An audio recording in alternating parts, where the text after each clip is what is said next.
Hello, everyone, and thank you for tuning in to Poets and Quants' Online MBA panel. Today, we're talking with career development professionals from 4 top programs.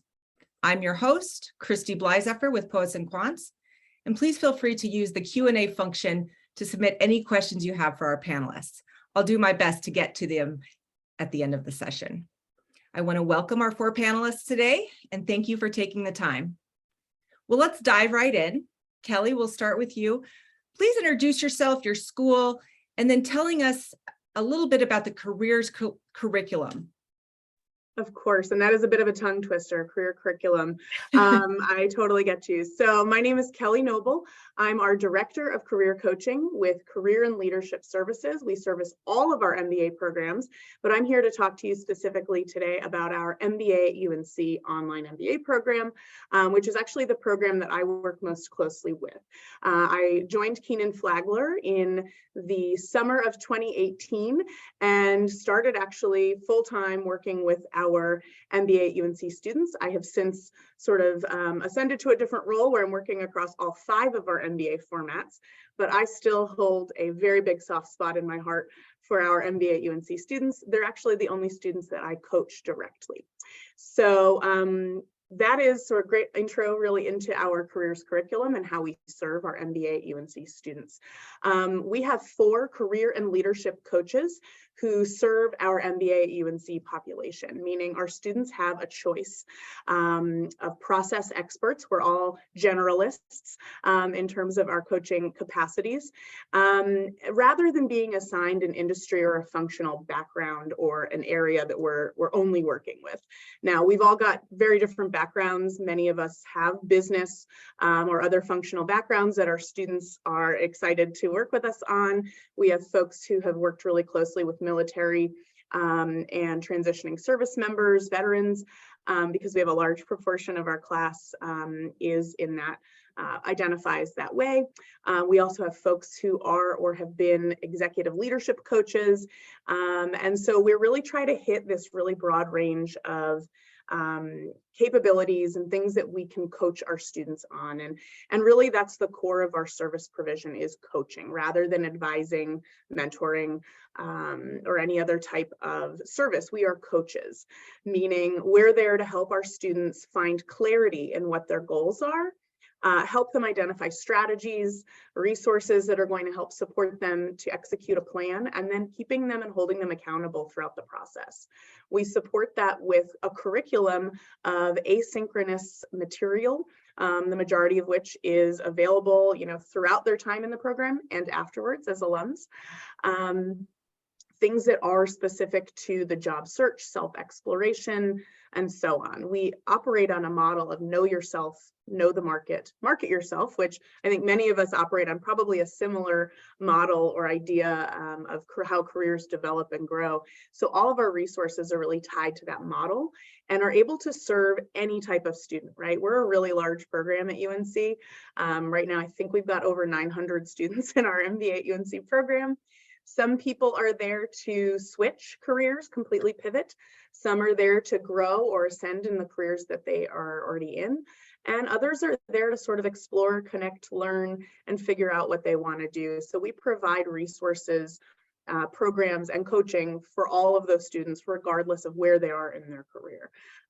We also provide access to job search resources, job boards, networking events, activities. It's really the full slate, and we're pretty proud of that. We offer it to our students and for all of our alumni here at Kenan-Flagler. So you graduate and you keep us and all of our resources, which is really fun. Thank you very much. Mario, how about you? Introduction and tell us about your career curriculum. So my name is Mario Barrett. I'm the Assistant Dean of Faculty and Students at the Jack Welch Management Institute. And what I would like to say is what we do is we provide a holistic curriculum, one in which we believe that you learn today and you apply tomorrow. And that is something that students get in every single class from day one. We have a faculty team that are not just academics, but they're also practitioners in the field. Many of our faculty members still work in their discipline. And so one of the great things that students get to do is not only do they get to go through the curriculum, and learn about the theories and the practices in a theoretical sense, but they also get to have real world examples sprinkled throughout their time in the course and the program. And it allows for the students to say, you know what, I'm dealing with a situation like that right now.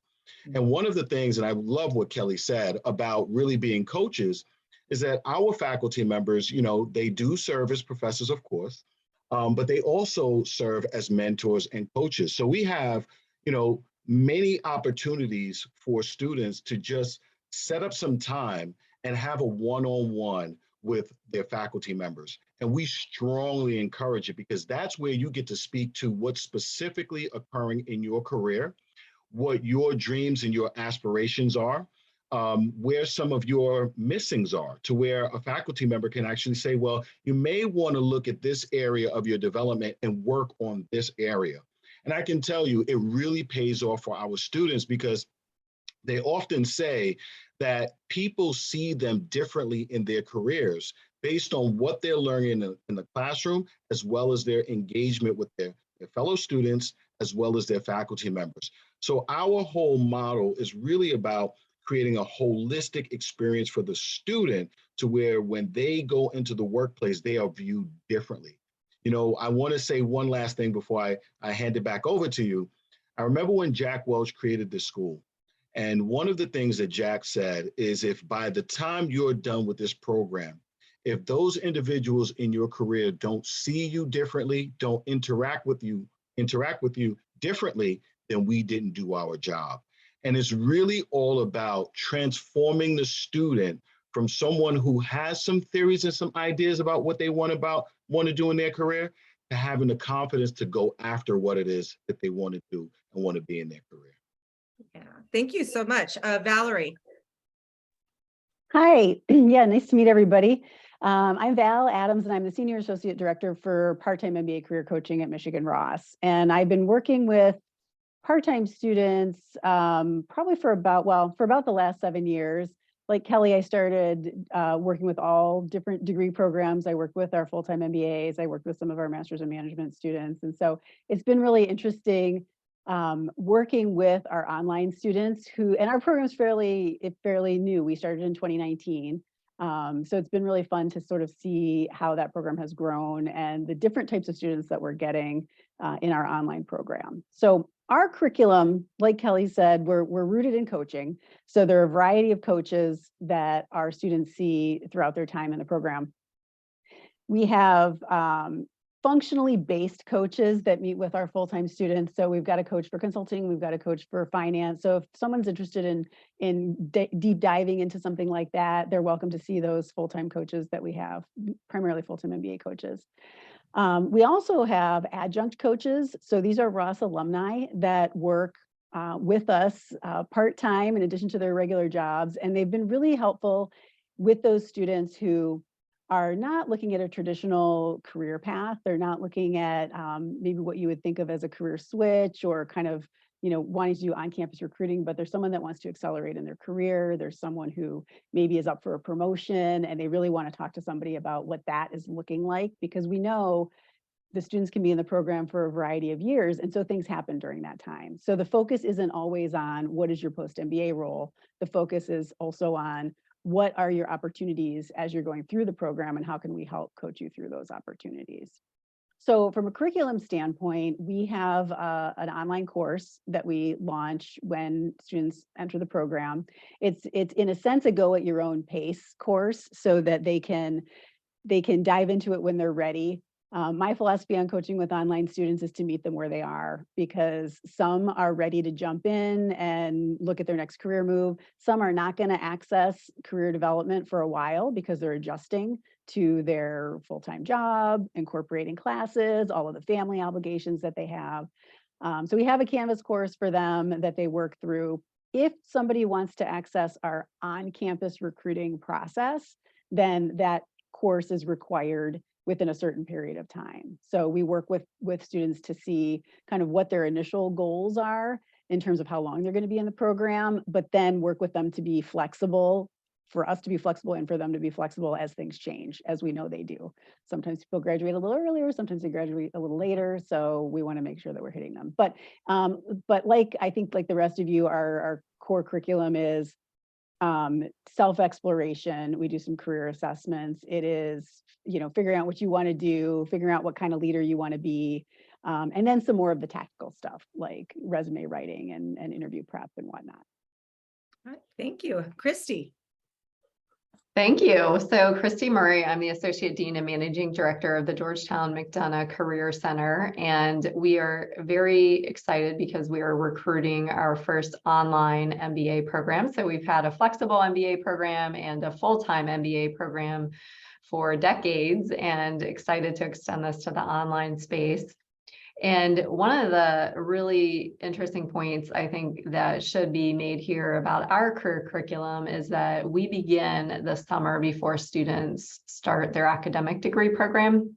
And it's designed very intentionally to set students up really for the ability to explore and answer some questions before then they get into the academic degree program. And a lot of the time is taken up with academics. And so we set that up in the summer, whether you're full-time, part-time, online, or in person, it's the same career curriculum. And again, structured to progress alongside students as they're thinking about how do we craft our stories and talk about ourselves, how do we develop our personal brands, build our network, and target opportunities. So students have access to our Director of Career Curriculum, and then once they become students, have access to the coaching that is similar to what others have pointed out here, industry experts.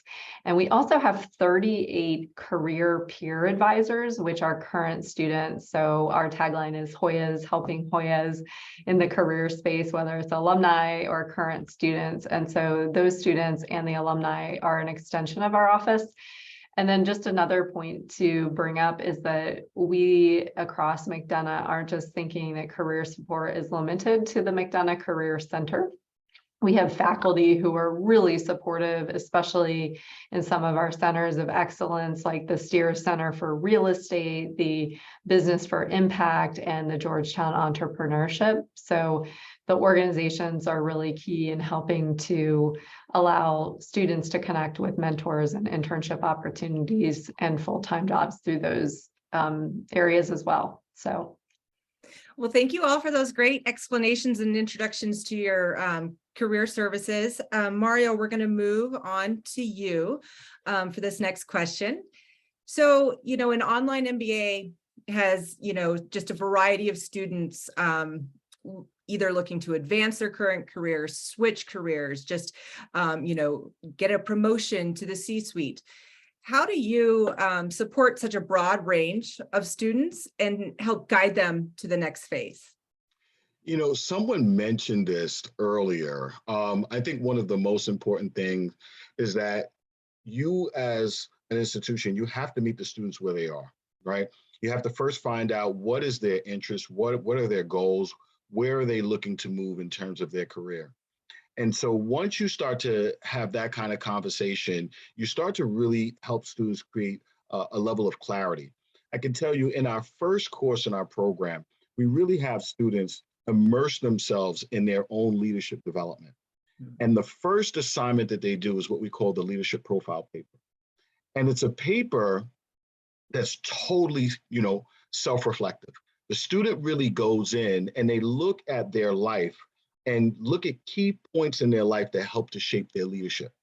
It helps them get an idea of the impact that individuals or situations can have in their life.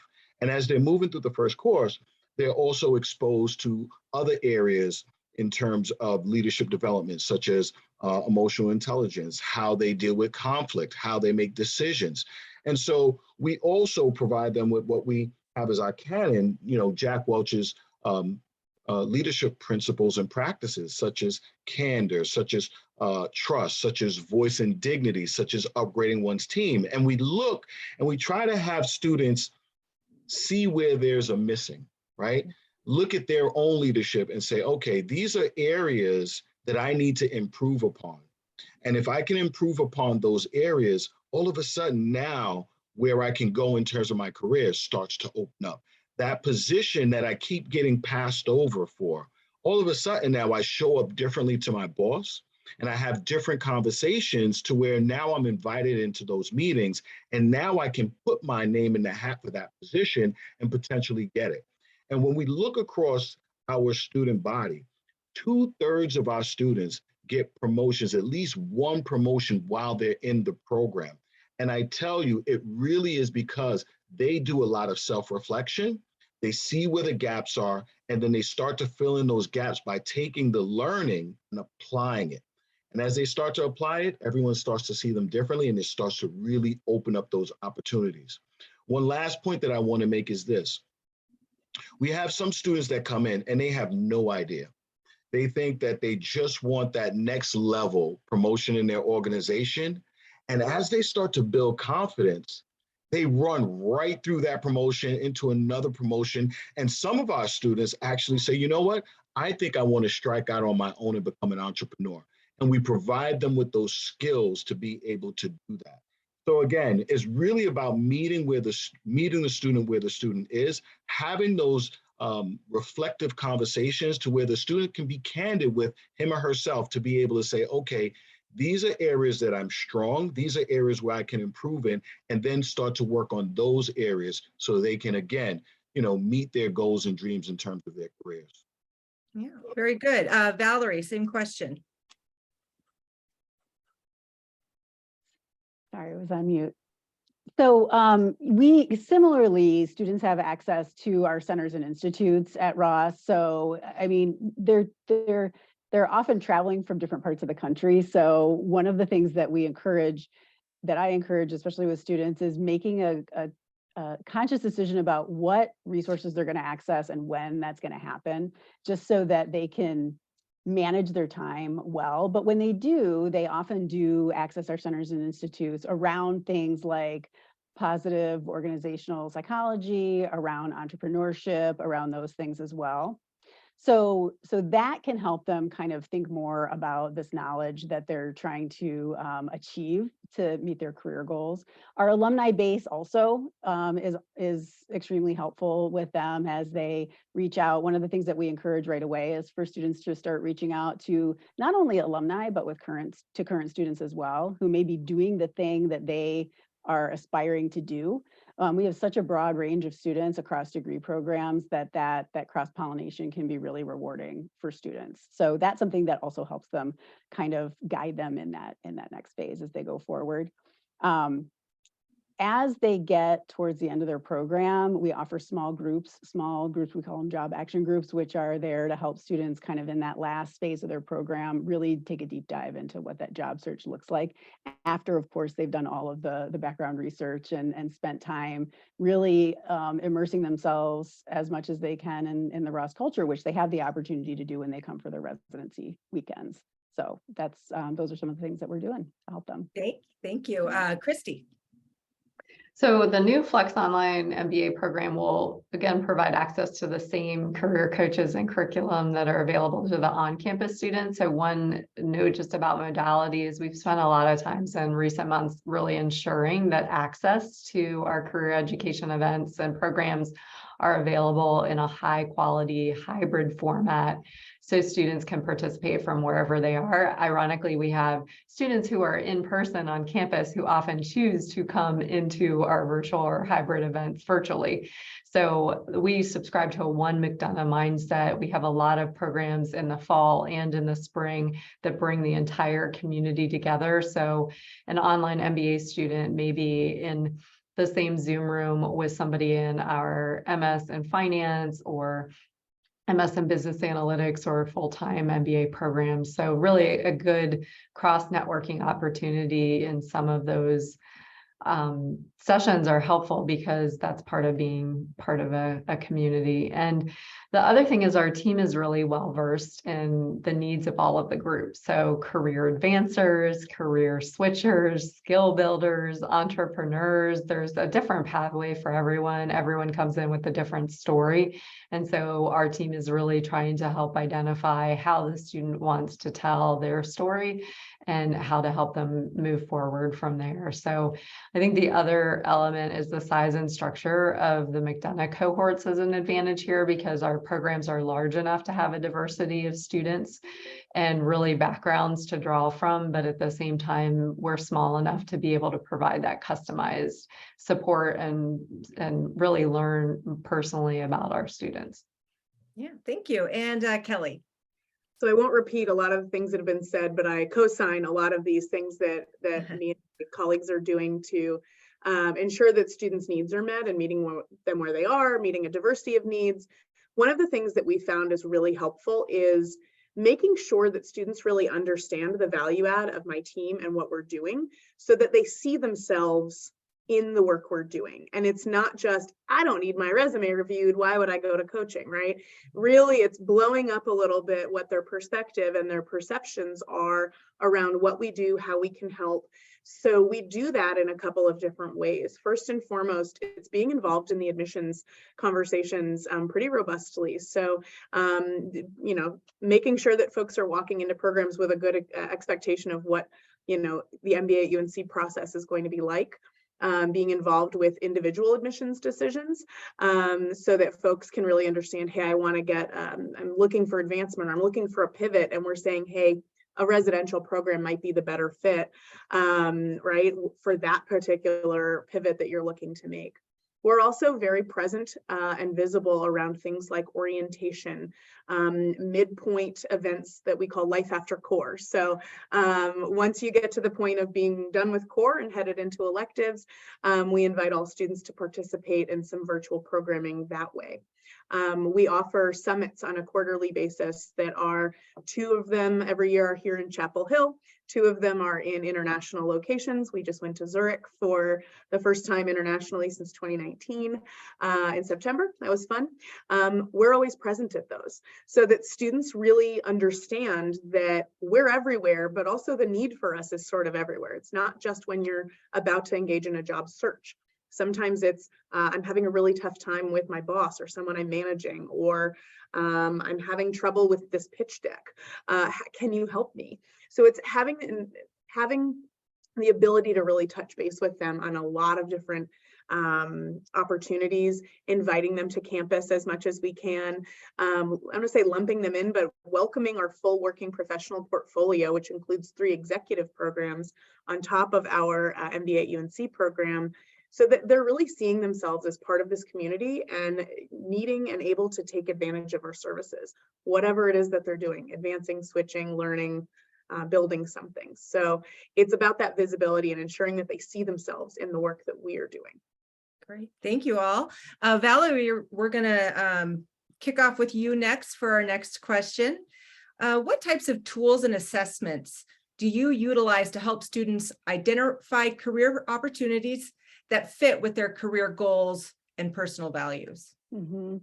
Well, the first thing that we encourage everyone to do, even before they get into the program, they have access a couple months before they get into the program, is to do the career leader assessment. And I know some of you are familiar with that. That's kind of standard across the board for business schools, but it's a helpful tool in many ways, particularly when people they don't know where they're going to start.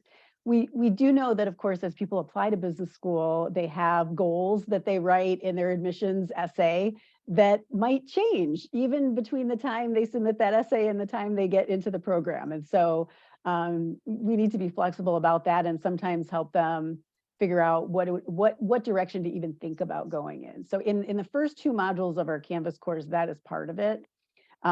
We also have a variety of videos from all of our coaches from their storefront perspective, if you will, to talk about what those roles actually look like.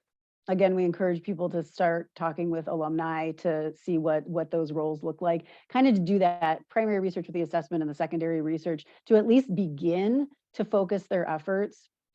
We have another assessment that we do that some of you may also do, which is the Myers-Briggs type inventory from a career perspective. That's something that's kind of dear to my heart. I really enjoy doing that. And I think it's very important for people who are perhaps trying to find their way, and not only to think about what is the job that they want, but why do they want that job? And I think that assessment can really help with self-awareness and self-understanding. It also helps in the awareness of personality types in the groups that they get in for their academics, where they're sometimes maybe thrown in to situations that they're not used to and trying to work with people with different personality types. So I think that's a really fun and interesting assessment for people to do as well. In the late summer, for our full-time MBAs, we run alumni panels, which are all virtual, which further helps all of our MBAs to really hear about what is it like to work as an MBA in different areas, whether it be careers with impact, investment banking, and we've added all of our part-time students to that, so they all have access to it, which is great. Running them virtually is really helpful, as all of you know, because it's just a benefit to part-time students who are working. It's a lot easier for them to get to. So those things help those students along the way. And then just to, to keep coaching at the top of the list here, it's just so important just to talk with people. I mean, I think that, our students have a lot of content through our website, a lot of content through Ross. They can view, they can ponder, but actually having a conversation about where they are, what they want to do, what are the life circumstances around that, and how that might, impact their ultimate goals, I think is one of the most valuable things that we offer. Yeah, Christy. A lot of the tools that Val mentioned, we also employ. I think that one of the things we often have a conversation about is we have all these amazing tools. I hope students take advantage of them. And I think for students, it's about taking and scoping out the time to really give themselves to do the deep exploration and reflection, because so often they get pulled into different things and don't scope out that time, which is really the most important element, I think, about this. But with the career curriculum that we have is the framework developed around that career clarification, where we have students we encourage to go through that continual process of reflection. What are your values? Where are your priorities? Where do you want to explore? What is the assessment? And maybe using some tools there like the MBTI or the career leader to provide additional insights. And then ultimately, how does all of this information together lead to decision making? So I think I would just punctuate the importance of scoping time out in student schedules. When you're doing an online program, there's a lot of work obviously associated with that. A lot of people are working full-time, managing families. And so keeping the career goals and reflection time at the forefront, adding it in just like you would another study session, I think is the most important advice I have for prospective students thinking about an online program. Yeah, that is actually great advice. Anything with time management. Kelly. I'll say ditto to a lot of these things. Of course, we're a career leader. We love it. Some additional things that we use is we have several StrengthsFinder certified coaches on our team.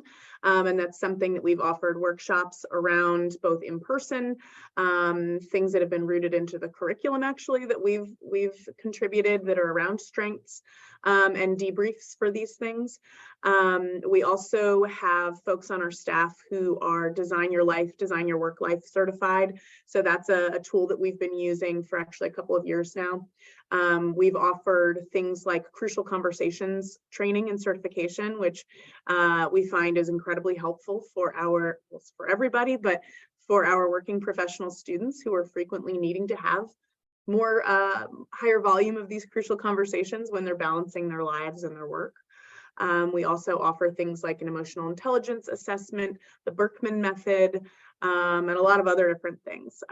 One other thing that my team, in conjunction with our organizational behavior faculty, offers is a 360 multi-rater that is available to every student. In fact, it is required early on in your core courses. So we offer that assessment, and then you also have to debrief it with one of our adjunct executive coaches. So I believe, Valerie, you mentioned you employ some executive or some adjunct coaches. We do as well. And their entire purpose is around this 360 debrief, so that our students can build a professional or leadership development plan we frequently find ourselves in coaching going back to that and saying, all right, did you hit that goal? What other resources do you need? And working with our students to ensure that if we're not necessarily offering the resource or assessment or tool that they need to meet their goal, let's work together to figure out what that is. How do we go find it? And then how do we keep you accountable to going and taking that assessment or finding an opportunity to test your skills or your strengths. We also have recently added a management and leadership concentration to really tie together a lot of our wonderful leadership and organizational behavior curricular opportunities, including our summit opportunities. So I mentioned summits earlier. One of our core or key things that our students really enjoy are some of our leadership content tracks. So they come in, they do a lot of self-assessment, reflection, and then they create action plans, right? Christy, you said it's great to just sit and sort of think about these things, but you've got to coach. You've got to talk to someone. Valerie, I'm sorry, that may have been you, but you have to be action oriented. You have to have that bias towards action. And that's really what I think we're all here to do, is to help them take that action and be accountable to what it is that they're trying to do. So those are some of the ways that we support folks with tools and assessments. Yeah, and Mario, tools and assessments for helping students identify career opportunities. You know, the funny thing is, you know, Kelly, to your point, early in the program, we have the students go through the DISC assessment. And the DISC assessment, when they come back, they feel as though the DISC was almost like a fortune teller, like, wow, how did you get, how did you know, what I was all about and who I am? And it really does open up the learning in the course and in the program, because they really get a good idea of who they have been, how they behave, maybe how, why they've struggled with certain different types of personality types in the workplace, why certain roles in their organizations may not have been a good fit for them based on their DISC results.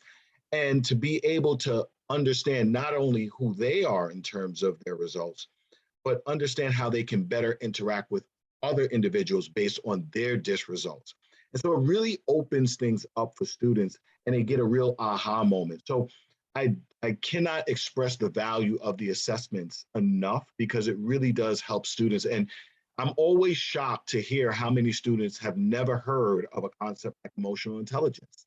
It amazes me. And I always tell students, when you come into your organization, oftentimes you're really hired based on your ability to do a job well, to do the technical aspects of that job well. However, if you want to move up in that organization, you become further and further removed from the technical aspects of that job. And it's really all about your ability to lead other individuals. And emotional intelligence is huge, because it not only helps you manage yourself, but it also helps you be better prepared and able to deal with others and how they manage themselves and interact within a team setting. So tools like that we utilize early on in the program. And then we have other decision-making tools. We have Jack's 5 slides, which really talks about how you want to observe your team, your department, your organization in terms of assessing it as you start to develop a specific strategy.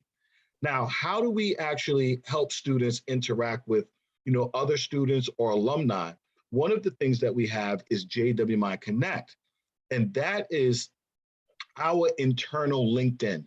And this is where students and alumni can interact with one another and support one another, network with one another, and have conversations about various career tracks, industries, shifting from organizations, entrepreneurial ventures, and things of that nature. And we also hold what we have are a lot of webinars. And these are topical webinars based on what the students say that they're interested in. So if they want to learn more about, funding a startup, well, we'll have a webinar led by faculty members that have, started their own organizations and had to go in and get funding. So things like this really opens up the doors to students to be open to having these conversations in terms of developing themselves and taking in the knowledge, not only from the curriculum, but also their peers. So again, I can't speak enough to the value of the tools, because they really do open up the learning for students. Great, thanks for all that detail and insight from all of you. Christy, we're going to you for the next question. So what are the skill sets that your program emphasizes to respond to an evolving global business landscape? And how do you teach the soft skills as well as the technical skills that MBAs are going to need to have? Such an important question, because MBAs will need both. And that's constantly what I hear from our alumni and employers about how MBAs can differentiate themselves in the workplace. So from the McDonough perspective, I think first and foremost, faculty are invested in students as future leaders. And one of the first courses that students take in the MBA program is leading teams for performance.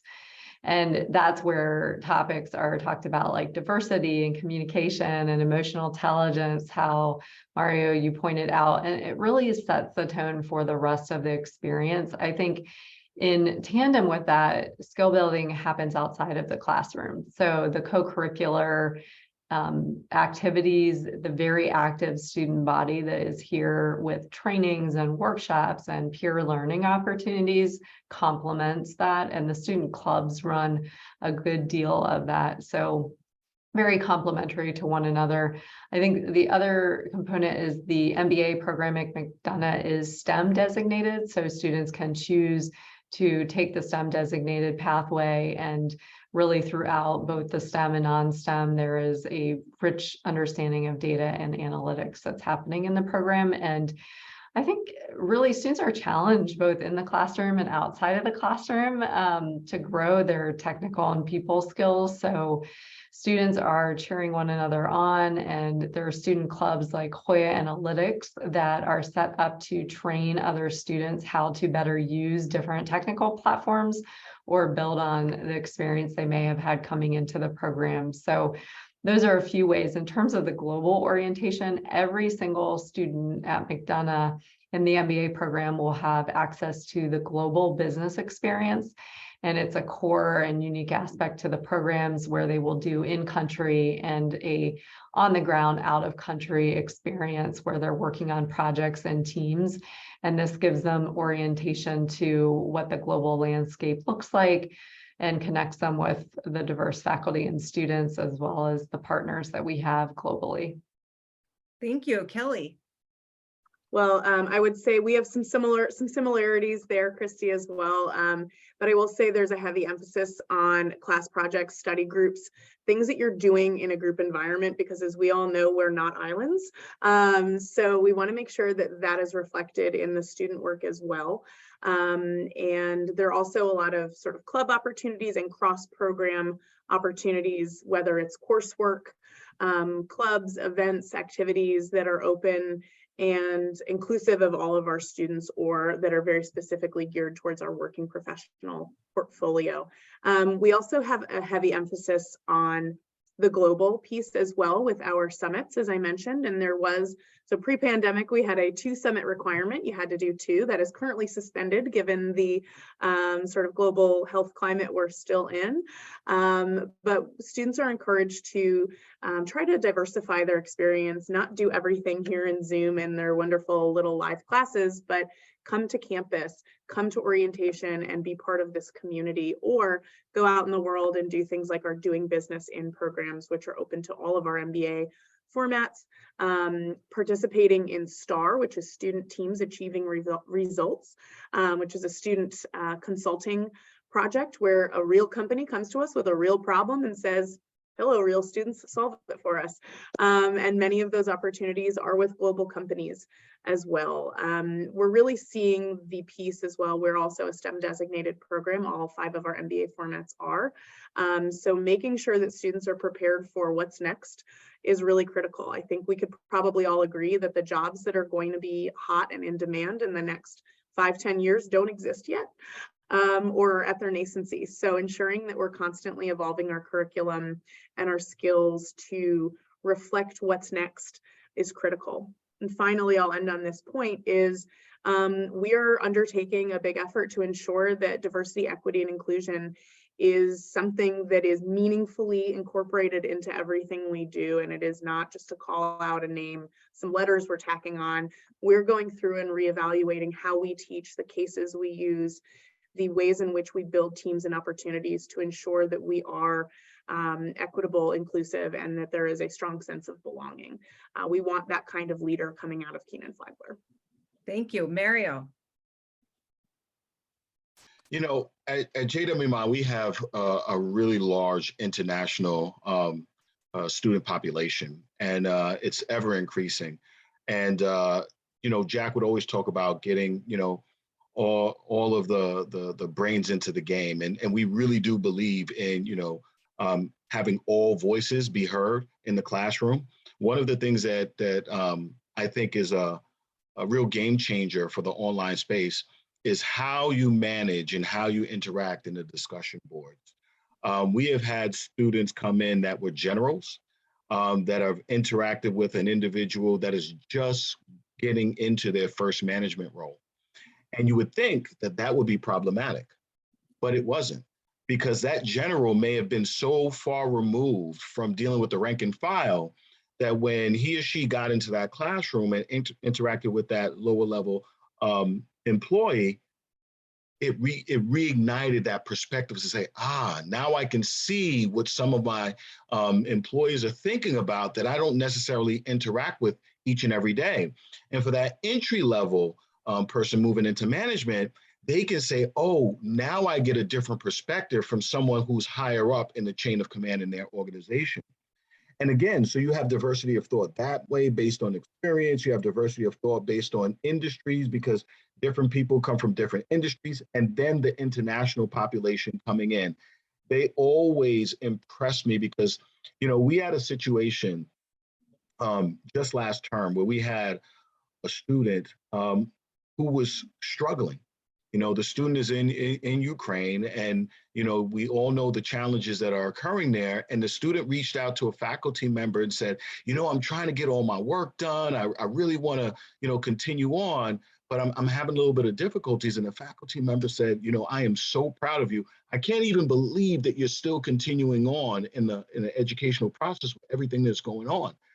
And the student continued on and finished out the term. And those kind of stories where students have so much they're going through based on, you know, different experiences from some of our homegrown students that may not be dealing with those type of issues are what make the DQ board so robust, because everyone sees different perspectives and hears different stories. And I will say this, that is what truly makes a holistic leader. Someone that has a wide array of perspectives because they've allowed themselves to grow from other people's shared experiences. And so, you know, the DQ boards, the interaction with students from different vantage points, different industries, it really makes it to where, again, the whole notion of getting every brain into the game occurs in the classroom. And again, outside of the classroom, when we have our webinars, you should see some of the really great questions that students are asking, no matter where they are in their journey, because they really want to take in all of the education, utilize that education to make them the best leader possible in wherever their career takes them. Thank you. Valerie, I really want to get to this next question. We have just a few minutes left. Can you tell me about the Alumni Network? Yeah, Ross has a fairly large alumni network, and the culture at Ross is such that when you are a Rosser, you're seeking the advice of our alumni, and when you become an alum, you're giving that advice. And I'm sure that's true with other schools as well. So we see a lot of alumni coming back for different presentations that we do, panels that we do virtually and in person. We see a lot of alumni reaching out to our recruiting team, wanting to post jobs at their organization, which gives people, you know, kind of that direct line to that particular posting. But that individual outreach that our current students do to alumni is just, it can be very, very robust. We encourage our students to join the Ross Alumni LinkedIn group even before they graduate, so that they have that access We as coaches, the longer you're around, the more alumni that you know who are working in certain spaces. So we have the ability at times to connect people directly with our alumni network. But it's something that really has been and continues to be very beneficial to our students as they're moving through their career, not just their first role post MBA, but as they continue on and they may think that they want to shift roles again 2 years out, 5 years out. So definitely encourage all of our students to start making those connections early. And Christy, briefly. Hoyas are fiercely loyal to supporting the current and future generations of students. I think one of our signature events happens in the spring. It's called the Executive Leadership Challenge, and it's the capstone for the first year leadership communications course. And so alumni return, and it's just really a wonderful way to see the student and alumni community engaging. Yeah. Unfortunately, that we are out of time. So I really want to encourage all our viewers to go to these schools, check out the information they have, reach out directly. You'll also find a lot of information on Poets and Quants about all these different programs. Thank you for watching. And until next time, keep learning.